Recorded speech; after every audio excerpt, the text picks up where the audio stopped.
9장 14절부터 17절까지 말씀입니다.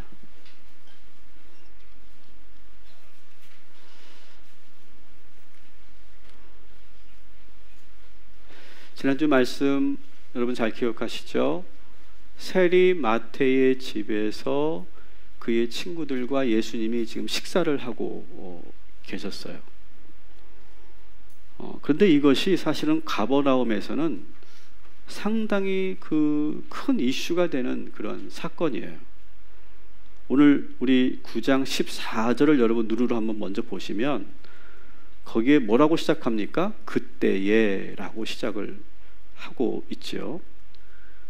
그때, 그러니까 언제? 예수님이 지금 마태네 집에서 식사하고 있는 그때에, 이런 거예요. 그 집에서 한창 웃으며 흥겹게 식사 자리가 이어지고 있을 때 마태네 집 문 밖에는 많은 사람들이 몰려들었어요.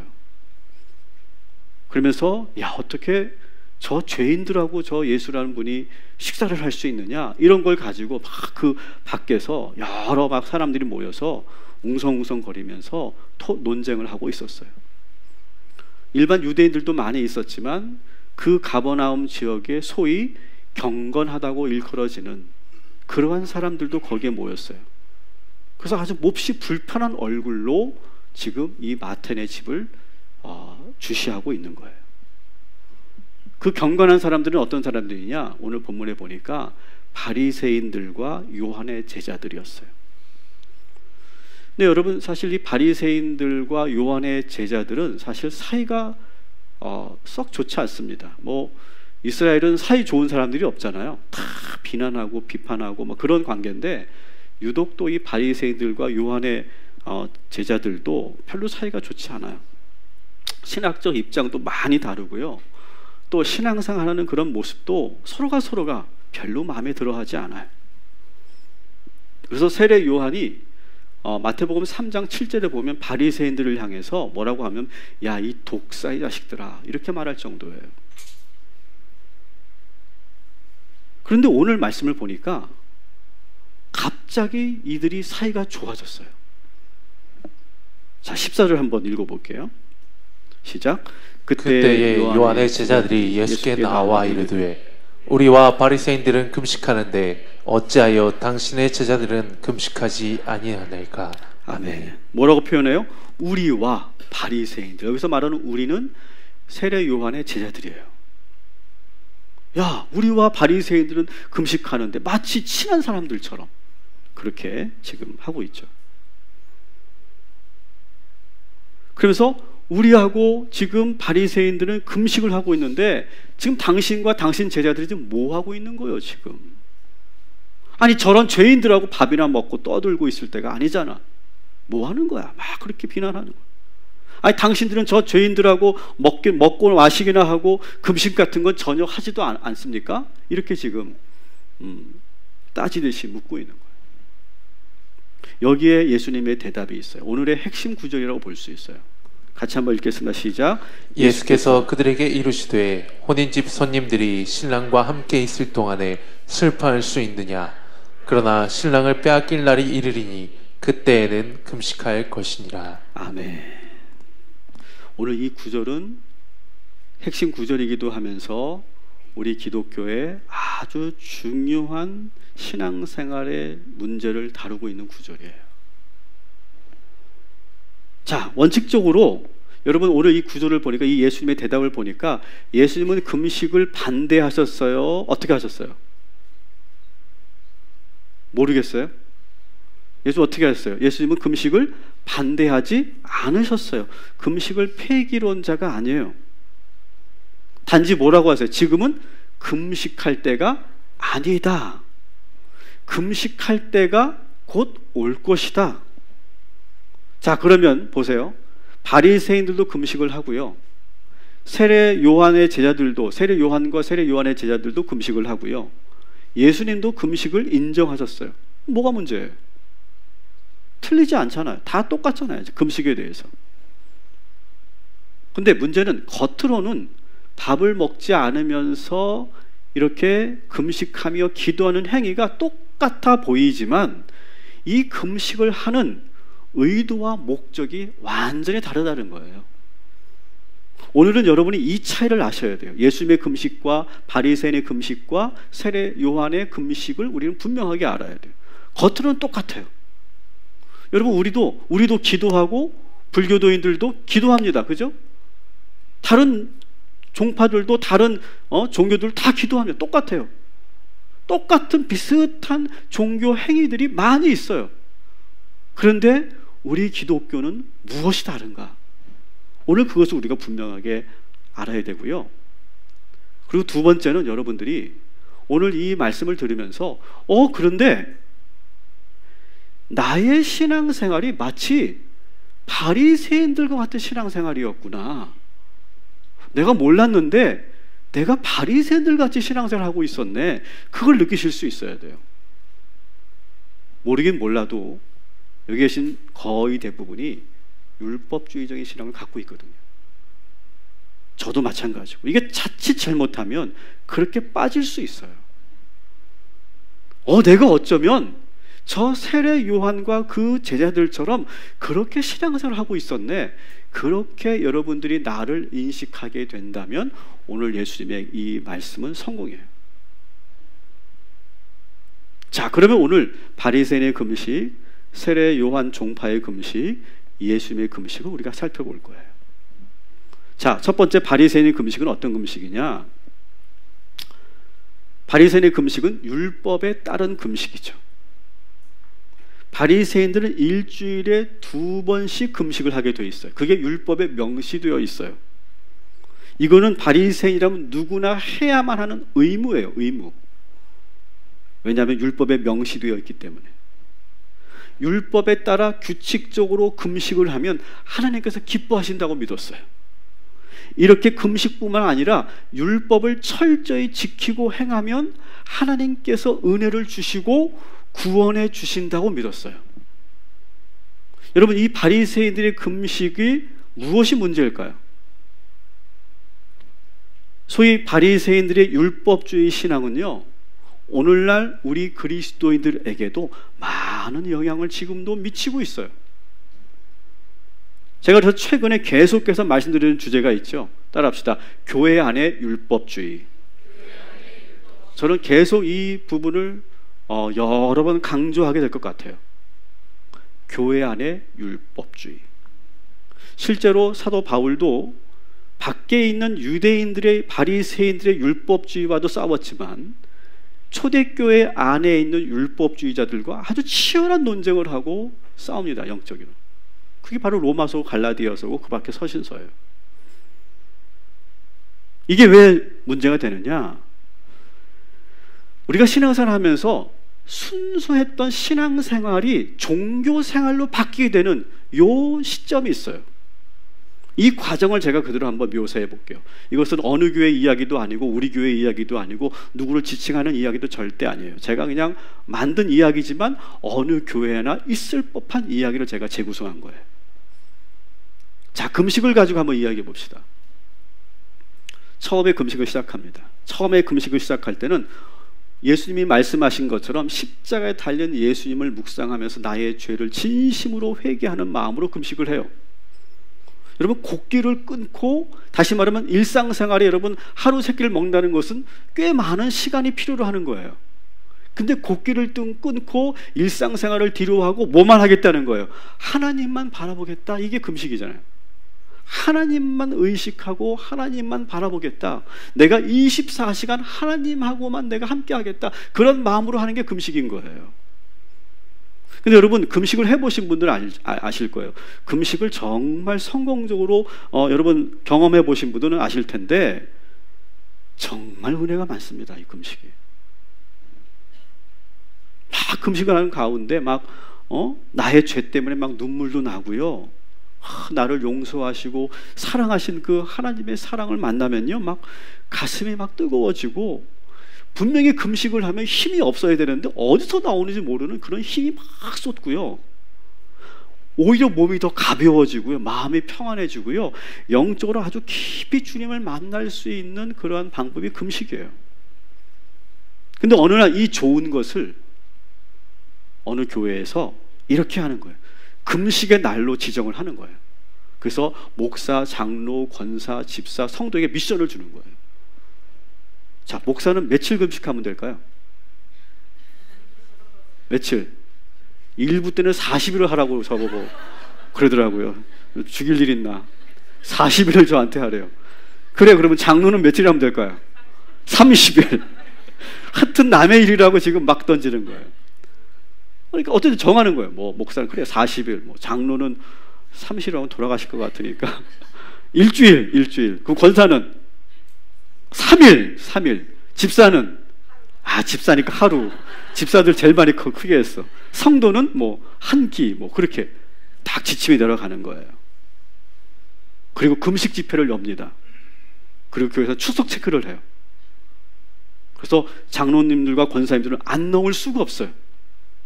근데 보니까 누가 안 보여. 옥집사가 안 보여. 옥권사네, 옥권사. 옥권사가 안 보여. 이 양반이 금식도 안 하고 집회도 안 나온 거예요. 성도들이 막 수근수근 거리는 거예요. 안 나왔다. 여러분, 교회에서는요, 절대로 모여있을 때 화장실 가지 마세요. 큰일 나요. 무슨 일이 일어날지 몰라요. 그러니까 아무리 오줌 마려워도 집에 가서 넣고 절대 그 자리를 뜨면 안 돼요. 그러니까 옥권사가 교회를 안 나오니까, 집회를 안 하고 금식을 안 한다니까 막 말이 나오기 시작해요. 그리고 이 옥권사는 어떻게 될까요? 마음이 편할까요? 불편할까요? 마음이 불편해. 하나님께서 계속 나에게 화가 나 계시다고 생각하는 거예요. 그러던 어느 날 운전을 가다가 빵 하고 접촉사고가 나요. 어떻게 생각해요? 내가 금식을 안 했더니 하나님께 징계하시는구나. 두려운 마음에 늦게라도 내가 금식에 참여하려고 해요. 금식 집회에 간증자가 올라왔는데 금식하면서 기도했더니 하나님께서 놀라운 기적을 자기에게 보여주셨대요. 엄청난 물질의 축복을 부어주셨다는 거예요. 막 금식으로 기도했더니. 금식 기도하면서 그 축복 못 받은 사람들은 막 똥 씹은 표정이에요. 자기는 막 축복받았다고 막 그냥 침을 튀겨가면서 막 말을 하는데, 주보에는 3일 이상 금식한 사람들이 명단이 쫙 올라가. 강단에는 그리고 교회 곳곳에 플랜카드가 걸려 있는데, 따라합시다. 금식하며 기도하면 100배의 응답이 나타난다. 그런 곳이 막 곳곳에 막 걸려 있는 거예요. 막. 강단에서는 막 목사님이 막 의지를 가지고라도 기도하라고, 금식하라고 막 강조하고, 금식을 오래 하면 오래 할수록 하나님께서 더 기뻐하신다고. 지금은 금식할 때인데 지금 못들 하고 있냐고 막 회개하라고 막 혼을 내고 있어요. 이것이 교회 안에, 여러분, 이런 교회 분위기 여러분 많이 경험했잖아요. 여러분, 이것이 우리 교회 안에 조용히 들어오고 있는 율법주의의 모습이에요. 어쩌면 여러분들 가운데 그게 뭐가 잘못됐지? 그렇게 생각하는 분들도 계실 거예요. 그러나 잘 한번 생각해 보세요. 무엇이 문제인지. 요한 종파의 금식은 율법주의자들의 금식과는 달라요. 미묘한 차이가 있어요. 그들은 최소한 바리새인들처럼 형식적으로 의무감에 금식하지는 않아요. 그들은 더 진지하게, 진실하게 금식을 합니다. 세례 요한이 금식을 계속 강조했던 이유는 지금 종말의 때가 얼마 남지 않았기 때문에 지금은 먹고 즐길 때가 아니라는 거예요. 지금은 회개하며 금식하면서 그 주님의 종말과 심판을 대비해야 된다, 이렇게 가르친 게 요한이에요.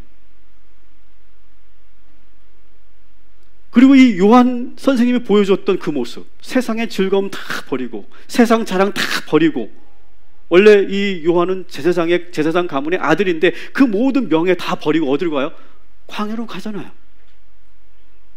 그 광야에서 낙타 털옷을 입고 메뚜기와 석청을 먹으면서, 최악의 음식을 먹으면서, 동굴 같은 곳에서 쪽잠을 자고, 그러면서 거의 금식을 밥 먹듯이 하는 이 요한을 보면서 사람들 어떻게 생각해요? 야, 저렇게 하면 저 사람은 우리랑 다를 거야, 그런 생각을 해요. 그래서 요한을 함부로 하지 못하잖아요. 그리고 마음에 막 요한에 대해서 존경하는 마음도 막 갖습니다. 우리들은 막 내가 하고 싶은 거 좋아하는 건 마음대로 먹고 즐기며 사는데 저 사람은 그렇게 하지 않고 그렇게 깊은 그런 기도와 그리고 금식과 그런 수행의 길을 걷고 있기 때문에 더구나 금식 기도하고 있기 때문에 보통 우리들과는 다른 영적 능력이 있을 거야. 우리 그렇게 생각해요. 여러분 이런 생각은 오늘날 우리 한국 교회에도 많이 있어요. 기도를 많이 정말 많이 하면 뭐가 열린대요? 뭐가 열린대요? 영안이 열린대. 그 영안이 뭔지 잘 모르겠는데 영안이 기도를 많이 하면 영안이 열린대 막. 그리고 예수님처럼 40일을 금식해야 목회가 달라진대. 나도 고민하고 있어 지금. 40일을 금식하면 달라진대. 어떻게? 다시 말해서 어떤 영적 생활을 아주 오랫동안 지속적으로 계속하면 그 사람이 영성과 몸과 마음의 변화가 일어나서 일반 사람들하고는 전혀 다른 영적 세계에 살게 되고, 이런 분들에게 기도를 받으면 병이 탁탁 낫고 미래가 보이고 직통계제를 받기 때문에 하나님의 뜻을 바로바로 알고 그렇게 된다고 생각해요. 여러분 이런 생각은 거의 모든 종교에 다 있는 것 같아요. 탑을 몇 바퀴 돌는지 모르겠어요. 탑을 몇 바퀴 돌죠? 100바퀴 돌고 막 돌면서 막 하고, 그리고 절은 몇천 배 합니까? 3000배를 하라고 그러고, 그죠? 계룡산에서 100일을 기도하면 막 뭔가 신이 내린다고 생각하고. 여러분 우리 기독교에도 이러한 문화와 이러한 생각들이 우리에게 들어와 있어요. 그래서 우리는 막 100일 진군 새벽 작정 기도 뭐 그런 거 하고요, 막 40일 금식 기도하고 막 1000번째 드리고, 여리고 뭐 특별 작정 기도회 하고, 막 성경을 100독을 하면 또 영안이 열린다네. 또 고민하고 있어요 지금. 여러분 우리 교회도 1000번째 있고요. 우리도 특별 새벽 기도 하고요. 수험생을 위해서 우리 100일 우리가 작정 기도 합니다. 근데 이걸 하지 말라는 게 아니에요. 그 취지와 목적과 의도가 어떠냐는 걸 말씀드리는 거예요. 여러분 이렇게 바리새인들과 요한 종파, 특히 요한 종파가 가지고 있는 이런 종교적 행위들의 문제가 뭔지 아세요? 이런 생각이에요. 좀 전에 말씀드렸지만 내가 어떤 특정 영적 생활을 오래 하면 우리가 영적으로 뭐가 달라진다, 이런 상상을 한다는 거예요. 이게 첫 번째 문제예요. 여러분 우리가 금식하는 이유는요, 영안이 열리기 위한 것도 아니고 내가 어떤 신령한 존재가 되기 위한 것도 아니에요. 나에게 어떤 영적 능력이 생기기 하기 위해서 우리가 금식하는 게 아니에요. 이거는 예수님이 가르쳐 주신 금식이 아니라는 것을 여러분 기억하시기 바랍니다. 또 하나의 문제는 뭐냐, 내가 이런 종교적 행위를 하면 막 금식으로 40일을 기도하고 막 100독의 성경을 읽고 막 100일 새벽 작정 기도를 하고 막 그러면 어떻게 해야 된다고 생각해요? 하나님이 들어주시겠지. 내가 40일을 금식했는데, 내가 100일을 새벽 작정 기도를 했는데, 내가 1000번제를 드리면서 내가 총 1억을 하나님께 드렸는데 하나님은 반드시 들어주실 거예요. 아니 들어주셔야 돼 라고 생각한다는 거죠.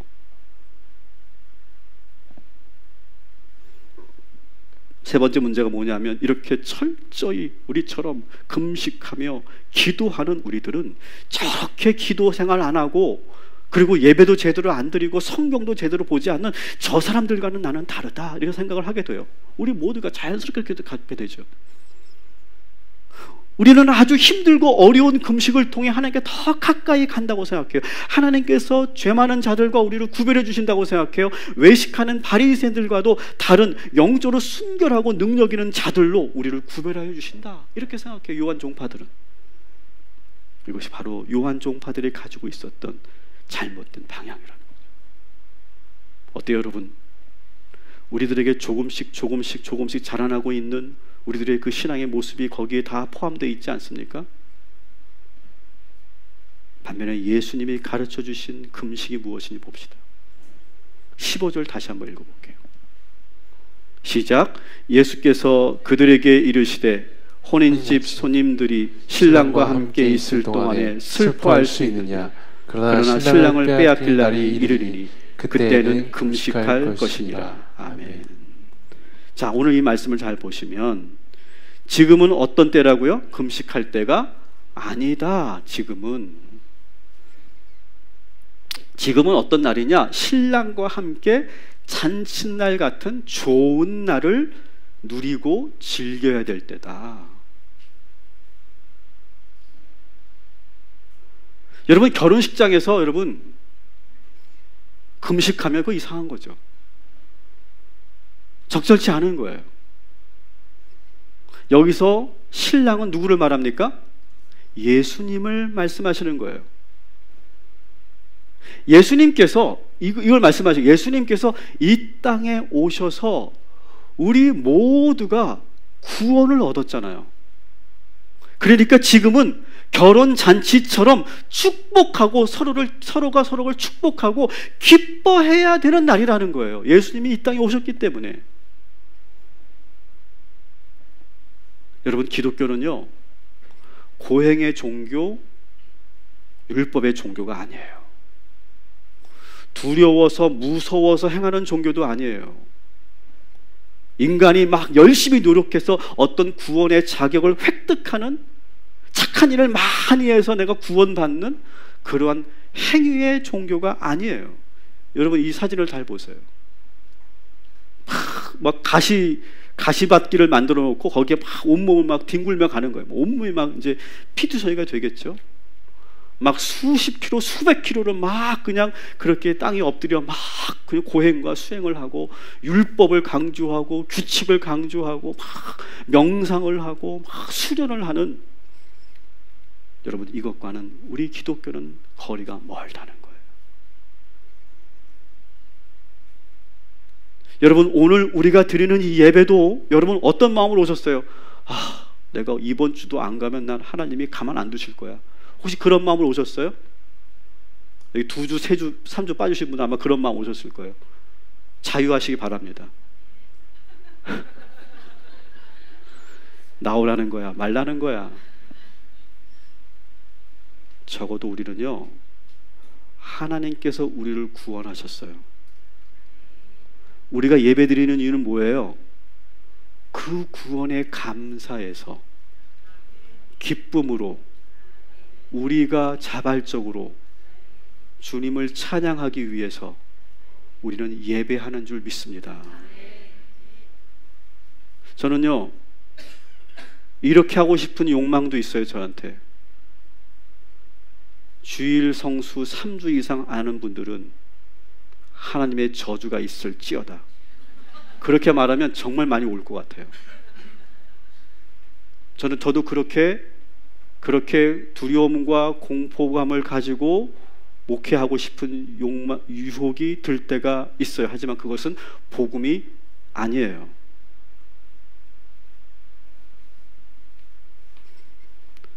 여러분, 오늘 이 예배가, 따라합시다, 기쁨의 예배, 축제의 예배, 감사의 예배, 그 예배를 드리시기를 주님의 이름으로 축원합니다. 금식은 율법이기 때문에 해야 되는 게 아니에요. 금식은 또한 어떤 영적 능력을 받기 위한 어떤 수행법도 아니에요. 그러나 금식해야 될 때가 있대요. 언제래요? 신랑을 빼앗길 날, 그때 금식하라고 하세요.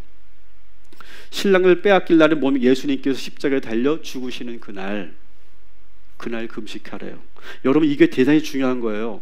금식은 왜 하는 거예요? 슬픈 날 하라는 거예요. 내가 가장 갈급한 날 하라는 거예요. 인간의 힘으로 아무것도 할 수 없을 때 정말 하나님의 은총만 바라보면서 겸손하게 하나님의 뜻을 구하는 금식, 그것이 예수님께서 가르쳐 주시는 금식인 거예요. 같은 금식이지만 완전히 다르지 않습니까? 이전에 바리새인들과 다른 종교에서 해왔던 금식과 예수님이 말씀하시는 금식은 완전히 다른 거예요. 종교는 항상 두 가지 잘못된 길로 빠질 위험이 항상 도사리고 있어요. 어떤 율법이나 전통, 교리를 지키고 유지하는 것을 너무 과도하게 중요하게 생각하는 거예요. 어느 날 우리가 금식을 어떤 방식으로 금식을 하자 이렇게 정해지면요, 그것을 지키지 않으면 큰일 날 거라고 생각해요. 거기에 어떤 새로운 것을 시도하면 대단히 위험하다고 생각하는 거예요. 그래서 한 번 정해지면 좋든 싫든 그 규율을 어기는 사람은 믿음이 없는 사람이고 잘못된 사람이라는 거예요. 정죄하는 거예요.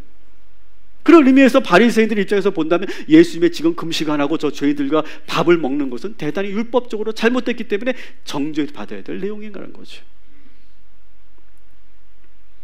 또 우리 신앙인들이 잘못된 방향으로 갈 수 있는 것은 아까도 계속 말씀드린 것처럼 종교는 인간이 어떤 종교적 행위를 통해서 어떤 초월적 능력을 가질 수 있다라고 믿는 분들이 많아요.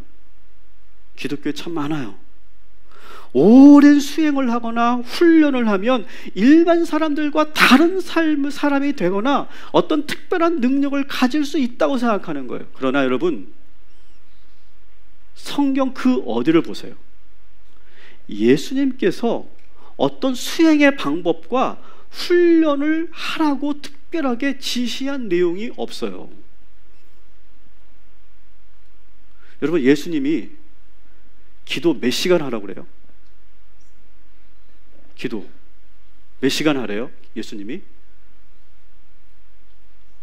저는 참 감사한 게 예수님이 목사들은 기도 10시간씩 해야 된다. 그랬으면 저 목회 못했을 것 같아요. 또 기도할 때는 너희들 엘리야처럼 기도해라. 엘리야가 어떻게 기도합니까? 고개를, 자세가 안 나와요. 무릎과 무릎 사이에 머리를 쳐박고 기도하래요. 거의 요가하는 장사일 것 같아요. 그렇게 기도해라. 너희들 기도할 때 호흡은 어떻게 해라? 들숨과 날숨을 충분히 쉬면서 그 호흡을 단전까지 내려서, 아니면 그 발바닥 장심혈까지 내려서 그렇게 호흡을 하며 기도하거라. 그렇게 가르쳤습니까? 기도할 때는 어떤 옷을 입고 어디서 하고 어떤 모양으로 어떤 자세로 하고 그런 거 가르치셨어요? 기도할 때는 몸으로 막 자기 몸을 쳐서 복종시켜야 되니까 막 채찍으로 내리치면서 기도하라고 가르치셨어요? 하나님께 기도할 때는 3,000번을 하나님을 부르짖어라. 그러면 하나님께서 응답하시리니, 그렇게 가르치셨어요? 여러분, 예수님은요, 놀랍게도요, 어떤 수행법이나 어떤 훈련에 대해서 말씀하시지 않으셨어요. 이게 불교와 많이 다른 부분인 것 같아요. 불교를 보면요, 그런 수행법들이 대단히 발전되어 있어요.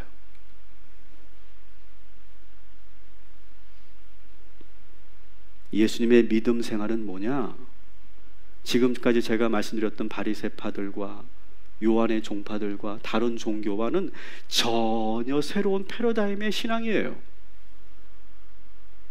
이 땅에 예수 그리스도께서 오셔서 우리는 구원의 길이 열린 줄 믿습니다. 우리는요, 예수를 믿기만 하면 그 어떤 노력이나 수행도 하지 않고 구원받게 되는 줄 믿습니다. 자, 우리는 뭘 하면 돼요? 그 순간 우리는 이 기쁜 소식을 들었으니까 우리는 기뻐해야 될 줄 믿습니다. 우리가 하는 영성은 뭐냐? 기쁨의 영성이에요. 여러분, 저를 잘 봐주세요. 다시 저에게 집중해 주세요. 여러분은 예수님이 여러분의 그리스도이심을 믿으십니까? 저 분명히 믿으십니까? 여러분은 그러면 구원받은 줄 믿습니다. 그런데 여러분, 왜 우리가 이 구원의 기쁨을 누리지 못하냐고요? 여러분, 우리 지금 보세요. 우리의 삶을 보세요. 지금 우리는 지금 이 구원의 기쁨을 누리지 못하니까요. 잘 보세요. 여러분의 지금 표정이 얼마나 지금 어두운지 몰라요. 지금 여러분 표정 모르지만 내가 구원을 받았어요, 여러분. 근데 기쁘지 않아요, 우리가. 여러분, 구원의 기쁨이 상실되면요, 여러분, 세상에 그 어떤 것을 내가 소유하고 성취해도요, 절대 기쁘지가 않아요. 기쁨이 없는 이유가 여러분 돈이 없어서도 안 되고요, 승진이 없어서도 아니고요, 여러분이 좋은 집 살지 못해서도 아니고요, 대출 못 갚아서도 아니에요, 우리 아이들이 공부를 못해서도 아니에요. 내가 구원의 기쁨이 회복되지 않으니까 뭘 해도 기쁘지 않은 거예요. 이런 분들이 있어요. 구원받은 거 좋죠. 구원받은 건 좋고 감사한데 나는 아직도 경제적으로 어렵거든요. 구원 주신 거 감사하죠. 하지만 우리 아이가 대학에 떨어졌어요. 전 죽을 것 같아요. 구원 주신 거 전 믿죠. 감사하고. 그런데 아직 나는 아파트 대출을 못 갚았어요. 우리 지금 그렇게 살고 있다고요. 여러분, 우리가 경제적으로 어려울 수 있고, 그리고 아이들이 내 뜻대로 안 자라줄 수 있고, 그리고 아직 우리가 해결해야 될, 고민해야 될 문제들이 산더미처럼 놓여 있어도 따라합시다. 우리는 이미 구원받았습니다. 여러분, 이 근원적인 구원의 기쁨을 여러분 놓치지 마시기를 주님의 이름으로 축원합니다. 어느 집에 남편이 보험을 10개를 들고 갑자기 죽었어요. 아내가 얼마나 놀랐을까요? 갑자기 남편이 죽었으니까 막 울면서 막 슬퍼하는데 혼자 이렇게 얘기했다는 거예요. 하늘을 보면서. 멋진 놈.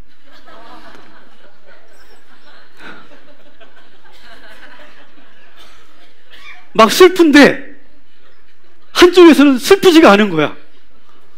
한쪽에서 기쁨을 솟는 거야. 막. 왜? 10개의 보험금이 날 기다리고 있으니까.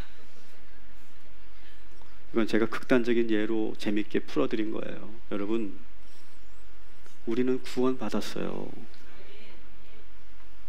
나에게 어떠한 어려움, 불행이 찾아와도요, 우리는 이 구원의 기쁨을 빼앗기지 않으면 예수님께서 말씀하시는 것처럼 우리는 날마다 잔칫날을 살게 될 줄 믿습니다. 이게 기독교의 생활이에요. 여러분, 억지로 웃으라는 말 아니에요. 뭐 웃음 치료사들이 하는 것처럼 막 뭐 어떻게 하더라 막 박장대소를 하고 막 그렇게 하라는 것도 아니에요, 여러분. 여러분, 예수님께서 우리에게 오셨어요. 지금 여러분 옆에 우리 주님이 계신 줄 믿으시기 바랍니다. 우리 신랑 되시는 예수님께서 우리 마음에 오셨어요. 여러분, 우리는 누군지 아세요? 오늘 말씀의 15절에 보면 뭐 더 있어요? 신랑의 친구들이에요. 우리는요, 신랑의 친구로 가가지고 거기서 같이 그 신랑과 함께 즐거워하고 기뻐하는 것이 우리가 해야 될 일이란 말이죠.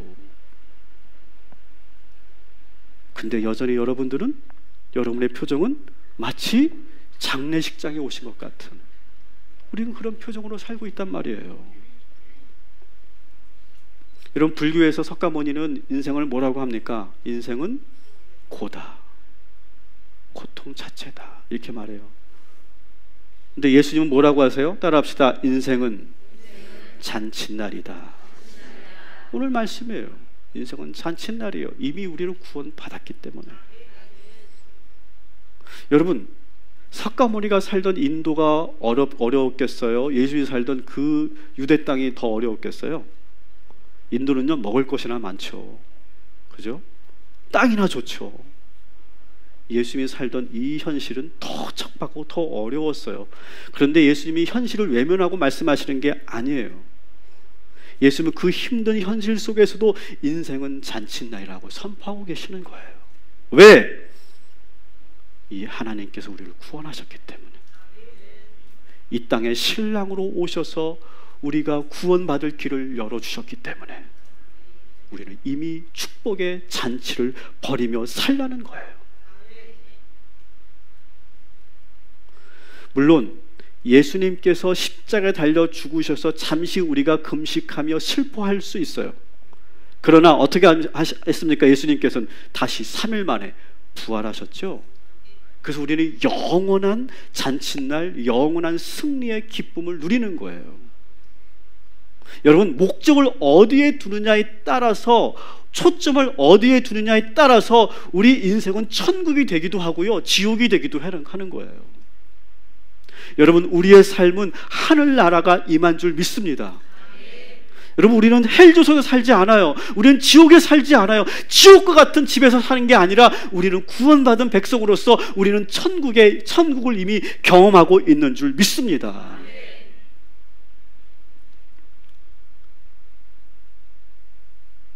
여호와 한 분만으로 우리는 기뻐하고, 예수님이 내 마음에 계신 것만으로도 우리는 바랄 것이 없는 사람들이에요. 근데 우리는 지금 어떠냐고요? 사랑하는 성도 여러분, 제가 지금 여러분에게 드린 이 말씀은 저는 순전한 복음이라고 생각해요. 여러분, 이 말씀대로 우리가 살고 있습니까?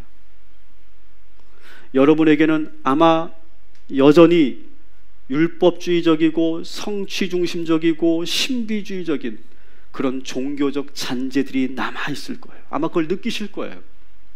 아, 내가 바리새인처럼 예수 믿었구나. 내가 세례 요한의 제자들처럼 예수 믿었구나. 내가 신비주의에 빠져 있었구나. 내가 이 교회에 와서도 내가 성취 중심의 어떤 그런 내가 신앙을 내가 살고 있었구나. 아마 여러분 느끼실 거예요. 느끼는 것이 대단히 중요한 거예요. 2000년 전에 예수님께서 말씀하신 순전한 기독교는 이전에 있었던 바리새적 종교와 세례 요한의 종파와 다른 종교와는 완전히 다른, 완전히 새로운 그런 복음이에요. 여러분, 그런데 우리들이 갖고 있는 이 낡은, 오래된, 잘못된 이 신앙의 바탕에서 오늘 이 예수님의 말씀이 들어오면 어떻게 될까요? 찢어진다는 거예요. 다 버려진다는 거예요. 16절, 17절 우리 잘 알고 있는 말씀 읽어봅시다. 시작. 생배 조각을 낡은 옷에 붙이는 자가 없나니 이는 기운 것이 그 옷을 당기어 헤어짐이 더하게 됨이요 새 포도주를 낡은 가죽 부대에 넣지 아니하나니 그렇게 하면 부대가 터져 포도주도 쏟아지고 부대도 버리게 됨이라. 새 포도주는 새 부대에 넣어야 둘이 다 보존되느니라. 아멘. 자, 오늘 이 말씀은 우리가 요 16절 17절만 똑 떼어서 여러 곳에 우리가 많이 인용하는데요, 사실은 문맥 속에서 이 말씀을 봐야 되겠죠. 이 말씀은 뭐냐? 지금 예수님께서 15절 말씀, 그 기독교의 진수라고 할 수 있는 이 말씀을 너희들에게 넣는다. 이것이 새로운 천조각과 같다. 이것이 새로운 포도주와 같다. 그런데 이 새로운 믿음, 이 순전한 복음을 너희들이 그것을 받아들일 때 너희들의 마음이, 너희들의 상태가 여전히 낡고 있고 낡아 있고 여전히 낡은 가죽 부대라면 어떻게 되느냐? 찢어져 헤어질 것이고, 그리고 밑이 다 빠져서 그 새 포도주가 다 흘러버릴 것이다. 그러니 뭐라 하라는 거예요? 먼저 너희들의 그 마음의 천을 새 것으로 바꾸라. 그리고 새 가죽 부대를 준비해라. 이렇게 말씀하시는 거예요. 그림을 잘 보십시오. 낡은 천에다가 새로운 생배 조각을 붙이면 그것이 서로 잡아당겨져서 헤어진다고. 낡은 가죽 부대에 아무리 좋은 새 포도주를 넣어도 그 가죽 부대가 헤어져 있으면, 밑이 뚫려 있으면 소용이 없다는 거예요. 여러분 한번 잘 보세요. 여러분이 말씀을 듣고 갔는데 여러분 말씀대로 여러분 한 주간 어떻게 사셨어요? 이미 다 잊어버리죠? 이미 다 흘러가 버렸죠? 기쁨도 사라져 버렸죠? 여전히 우리는 우상에 빠져 살고 있었죠?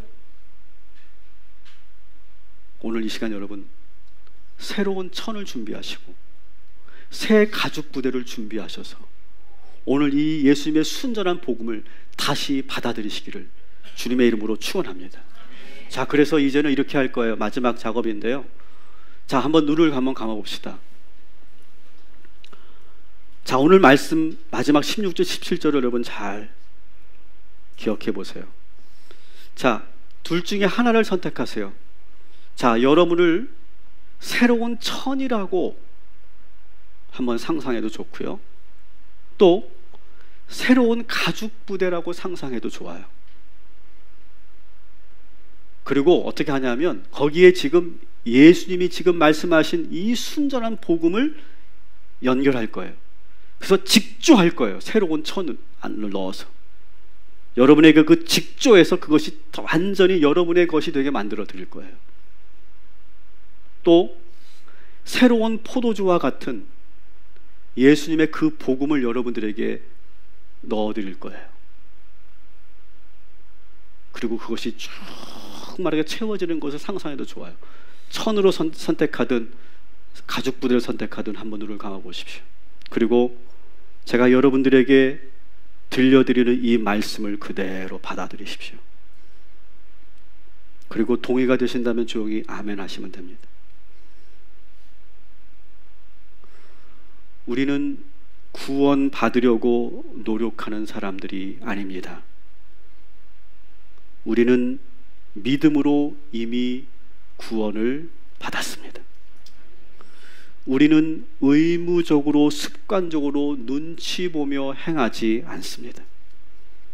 우리는 그 은혜가 너무 커서 자발적으로 지금 하나님께 예배하고 찬양합니다.